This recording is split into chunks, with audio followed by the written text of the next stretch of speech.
What happens when Hollywood's most fearless talk show host goes head-to-head with royalty over the most controversial topics of our time? You won't believe what unfolds when Prince Harry sits down with Bill Maher for what was supposed to be a standard celebrity interview, but quickly spirals into one of the most explosive confrontations in late-night television history. Tonight's episode delivered drama that nobody saw coming, with tensions escalating to a breaking point that left audiences stunned and one guest storming off the set in fury. Before we get into this incredible story, make sure you hit that subscribe button and drop a comment below because you're not going to believe what unfolds. The atmosphere in the studio was electric as Prince Harry made his entrance, waving to the audience with that familiar royal smile. Bill Maher, ever the gracious host, stood to greet him with a firm handshake and his trademark grin. The crowd erupted in applause as Harry settled into the guest chair, adjusting his jacket and flashing that charming smile that had won over millions worldwide. But beneath the surface pleasantries, something felt different tonight. Maher's eyes held a glint of mischief, and those who knew him well could sense he was ready to pounce. "Prince Harry, welcome to real time," Maher began, his voice carrying that familiar blend of warmth and barely contained irreverence.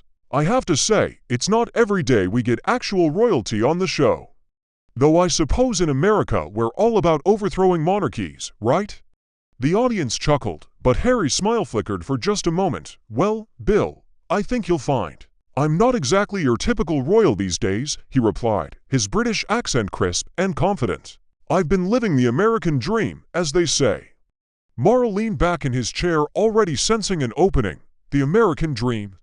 Sure, but let's talk about the American nightmare you've been putting your family through. All this public drama, the tell-all books, the Netflix series. It's like watching a very expensive soap opera, except the actors are real people with real feelings." Harry's posture stiffened slightly, but he maintained his composure.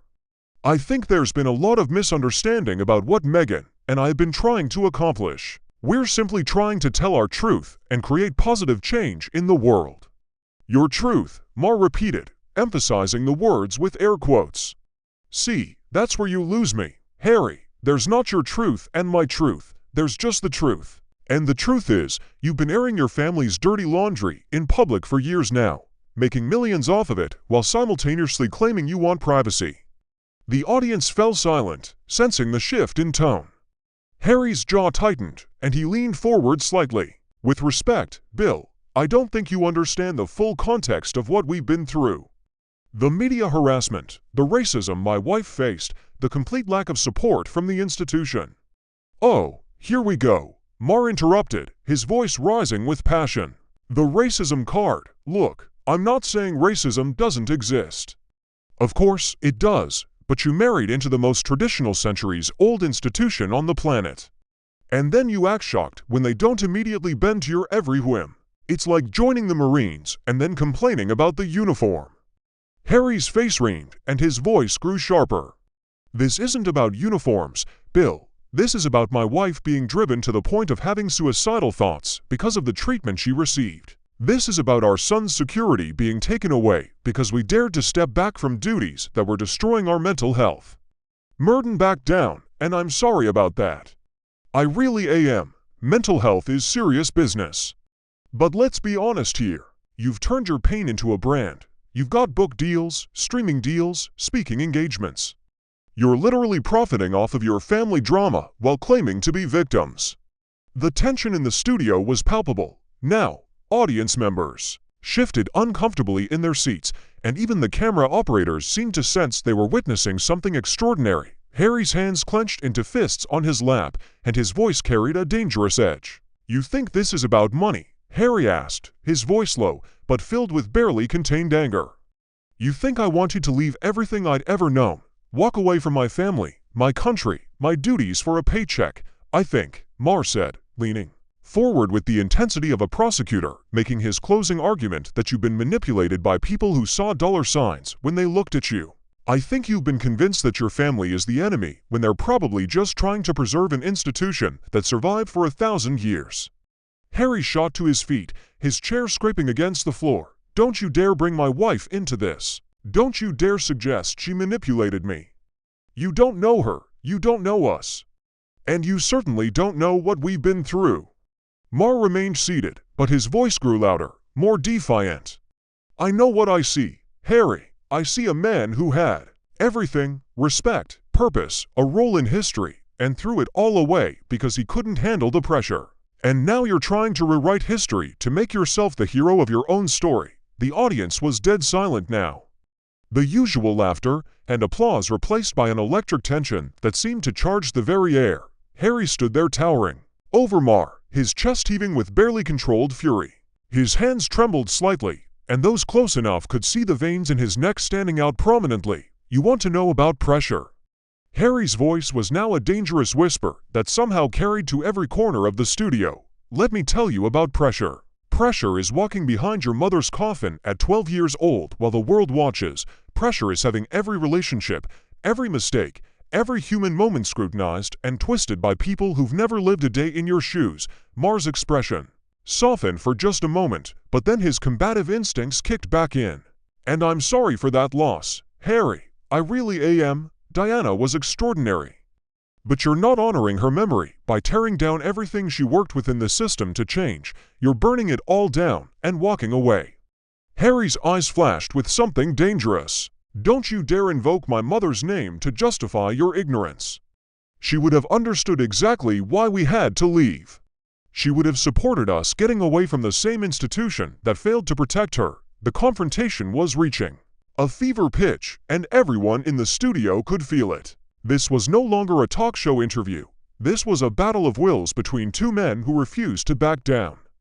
And as Harry's anger reached its boiling point, it became clear that something was about to explode that would change everything about this night. Maher stood up now too, matching Harry's energy with his own brand of New York grit. You want to talk about your mother? Let's talk about your mother. Diana worked within the system to create change. She didn't run away to California and start a podcast empire. She stayed and fought, even when it was hard, even when it hurt. Harry's face went white, then red, his fists clenching and unclenching at his sides. How dare you? How dare you sit there and lecture me about my own mother when you've never sacrificed anything for anyone in your life? You're a comedian who thinks controversy equals wisdom. I'm a comedian who calls out hypocrisy when I see it. Maher shot back, his voice cutting through the studio like a blade, and what I see is a man who had the chance to be a force for good within one of the world's most influential institutions and instead chose to become a professional victim. The words hung in the air like a grenade with the pin pulled. Harry's breathing became labored, his chest rising and falling rapidly. For a moment, it looked like he might actually take a swing at the host. The security team positioned discreetly around the studio tensed and moved slightly closer to the stage. Professional victim. Harry's voice was barely controlled now, each word dripping with venom. You want to know about victims, Bill? Victims are the people who can't speak up for themselves. Victims are the ones who don't have a platform, who don't have resources, who can't fight back when the machine comes for them. Maher wasn't backing down. And what have you done for those people, Harry, really? Besides talk about yourself and your problems, you had access to the highest levels of power and influence, and you walked away from it all because your feelings got hurt. My feelings got hurt. Harry's voice cracked with incredulous rage. My wife was suicidal, Bill, suicidal, and when we went to the institution for help, they told us it would be bad for the brand. They cared more about their image than her life. The audience gasped audibly at this revelation, but Maher pressed on relentlessly. And that's terrible, Harry, it really is. But you know what? Millions of people deal with mental health issues every day without the resources you have. They don't get to escape to a mansion in Montecito and sign Netflix deals. They have to stay and fight. Maher fired back, his voice rising to match Harry's intensity. You've become the very media circus you say you wanted to escape. Every interview, every book, every documentary, it's all about you, your pain, your story. Meanwhile, your brother is actually doing the work you abandoned. The mention of William was like pouring gasoline on a fire. Harry's eyes blazed with fury, and he stepped closer to Maher, close enough that the host could see the rage burning in his eyes. Don't you dare bring my brother into this. You don't know anything about my family dynamics. I know enough, Maher said, standing his ground despite Harry looming over him.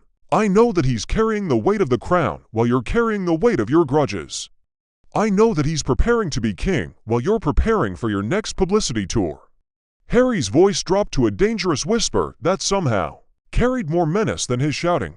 You have no idea what you're talking about. None. You sit here in your bubble, making jokes about things you don't understand, judging people whose shoes you could never fill. Maybe not, Mark conceded, but his tone remained defiant. But I know authenticity when I see it, and I know performance when I see it.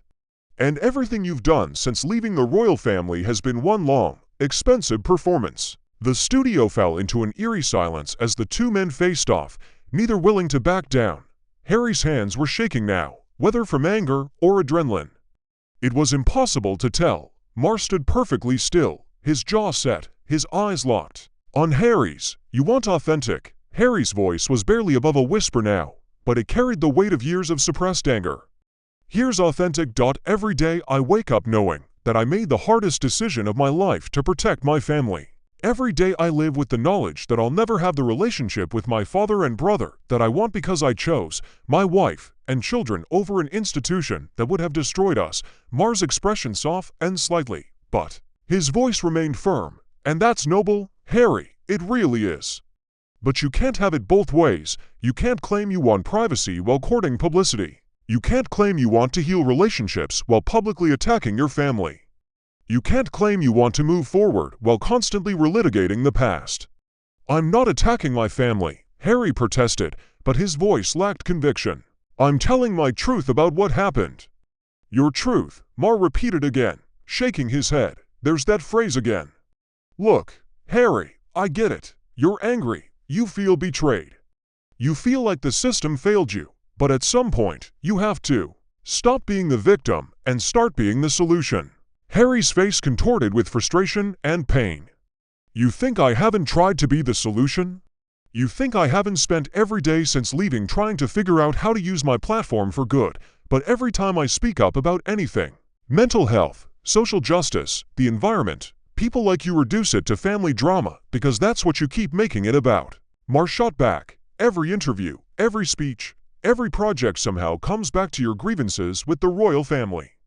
You had the chance to be a global advocate for the causes you care about, and instead you became a professional whistleblower. Against your own family, the words hit Harry like a physical blow. And for a moment, he stood there speechless, his mouth opening and closing without sound. When he finally found his voice, it was thick with emotion and barely controlled rage. You know what, Bill? You're absolutely right about one thing. I am angry. I'm angry that my wife was treated like garbage by people who should have protected her. I'm angry that my son will grow up knowing his grandfather's institution chose protocol over his grandmother's mental health. And I'm angry that people like you think that makes me the villain in this story. The tension in the studio had reached an almost unbearable level. Audience members were shifting uncomfortably, some looking toward the exits, others pulling out their phones to record what was clearly becoming television history. The camera operators continued filming, but their faces showed the same shock and concern as everyone else in the room. Maher took a step closer to Harry, his voice dropping to a more intimate level, but losing none of its intensity.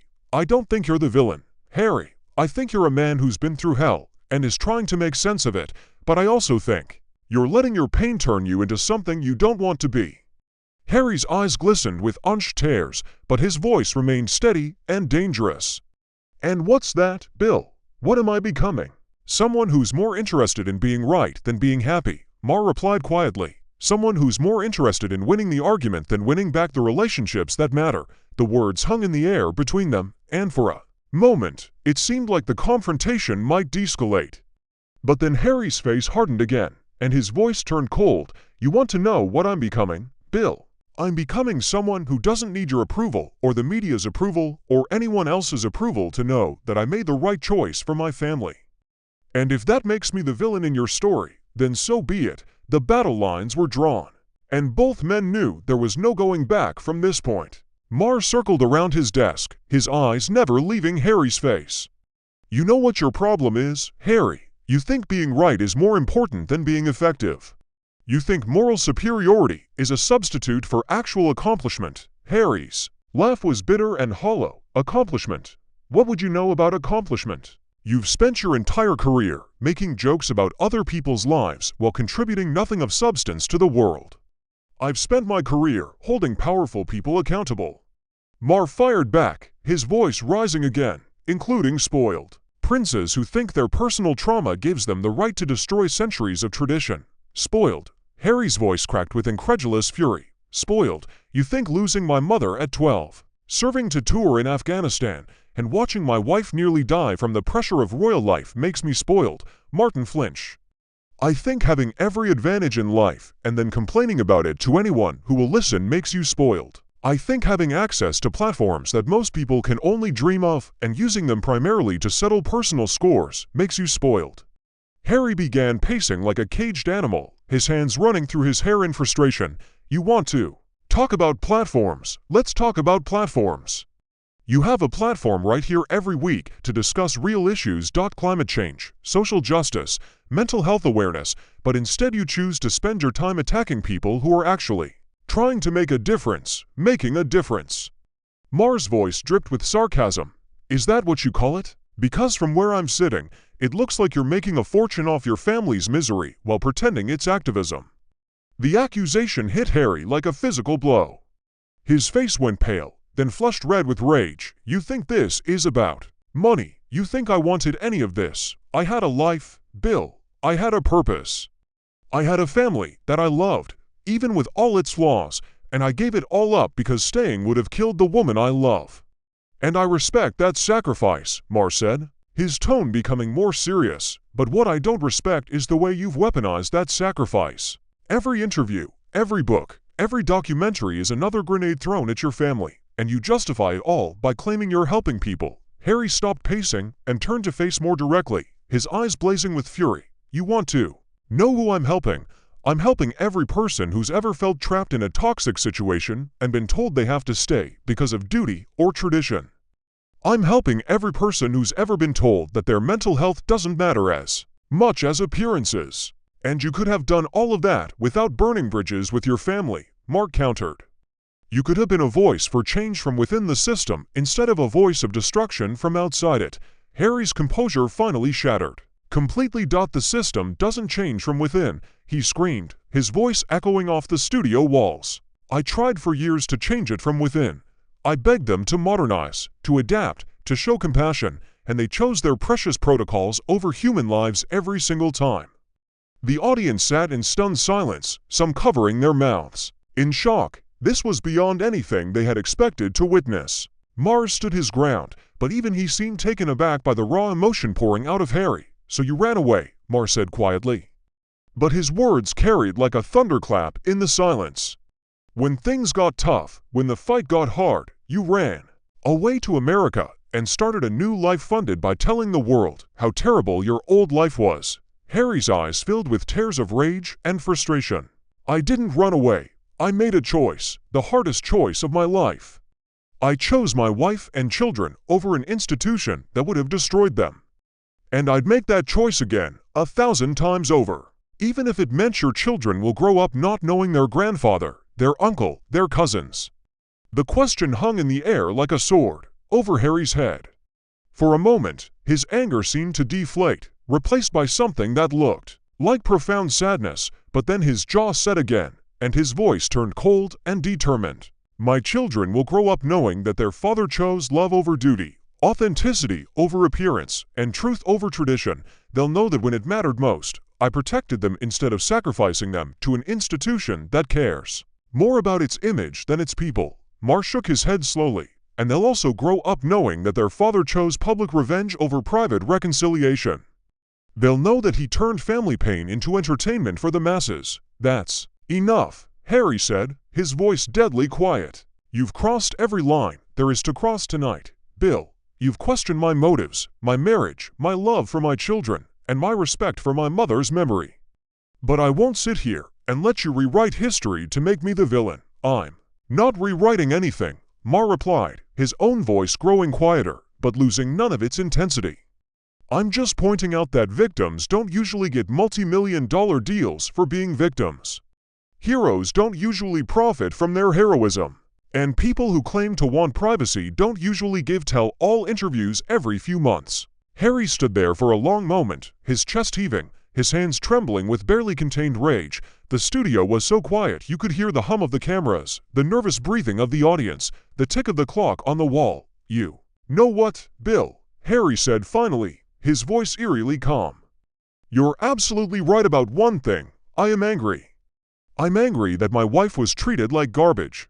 I'm angry that my son's security was taken away out of spite. I'm angry that I had to choose between my family's safety and my family's approval." He paused, his eyes never leaving Maher's face. "But mostly, I'm angry that I wasted the last hour of my life trying to explain myself to someone who was never going to listen in the first place." Maher opened his mouth to respond, but Harry held up a hand to stop him. "No, Bill, you've had your say. You've made your points, you've gotten your confrontation for the cameras. But I'm done playing this game."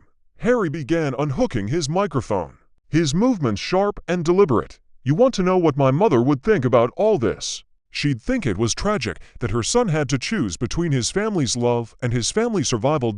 She'd think it was heartbreaking that speaking the truth about abuse and neglect makes you the villain instead of the hero." The microphone pack hit the floor with a dull thud as Harry tossed it aside. "But most of all, she'd think it was pathetic that a talk show host thinks he understands the complexities of royal life better than someone who lived it for 35 years. Maher tried one last time to salvage the situation. "Harry, wait, we can." "No, Harry." Cut him off, his voice final and absolute. "We can't. This conversation is over. This interview is over. And my patience with people who think they know better than I do about my own life is over."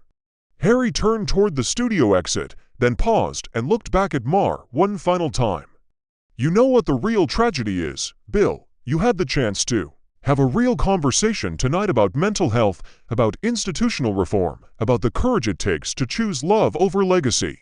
Instead, you chose to be another voice in the chorus of people who think they know better than I do about what's best for my family."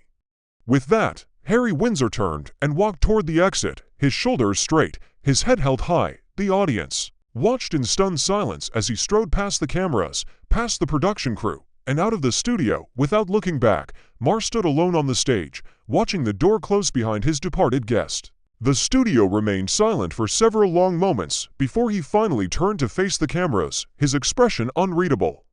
"Well," he said quietly, adjusting his jacket and running a hand through his hair, "I guess we'll have to go to commercial a little early tonight." The red recording light on the cameras finally went dark, but the tension in the studio lingered long after the confrontation had ended. What had started as a celebrity interview had become something much more significant, a battle between two worldviews, two approaches to handling pain and conflict, and to very different ideas about what it means to be authentic in public life. As the studio lights dimmed and the audience began to file out, still buzzing with shock and excitement over what they had witnessed, one thing was clear. This was a night that would be talked about for years to come. Bill Maher had gotten his confrontation, but at what cost? And Prince Harry had made his point. But had anyone really been listening? The answers to those questions would have to wait for another day, another show, another conversation. But for now, the battle was over, and both men would have to live with the consequences of what had been said in the heat of the moment.